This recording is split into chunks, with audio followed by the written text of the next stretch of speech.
Quelques points positifs, et on va commencer par ces points positifs. Graphiquement, le jeu est plutôt beau, les ombres et les lumières sont plutôt bien gérées, je trouve. Je dirais c'est pas du tout comparable à Security Breach, parce que comme le jeu était mal codé, dès que tu voulais augmenter les graphismes, ça buguait à mort. Leo Five Nights at Freddy's Secret of the Mimic ressemble à Poppy Playtime, c'est pas vraiment totalement que le gameplay, c'est surtout plutôt graphiquement, parce que je trouve qu'il se ressemble quand même énormément.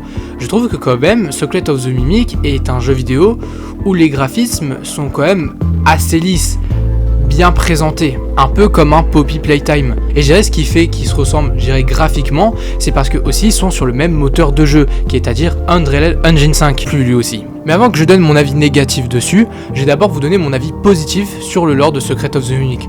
Parce que oui, il en a quand même. Alors pas énormément, il en a un en particulier, et je vais vous le dire tout de suite. Ce que je trouve intéressant dans Secret of the Mimic, c'est vraiment que l'histoire est bien écrite en général. Franchement, elle est pas mauvaise, elle est pas nulle à chier, elle est même plutôt cool. Mais ce que je préfère le plus, c'est vraiment la famille Murray. Je trouve qu'elle est super bien écrite. On en apprend beaucoup dans cette famille. Que Edwin est un père de famille, un gros travailleur, un mec assez intelligent et qui aime vraiment beaucoup sa famille. Et c'est vrai qu'avec la famille Afton ou la famille Emily, on n'apprend pas grand chose sur eux. Et pour moi, c'est ce qui me manque, je pense, dans la franchise de FNAF.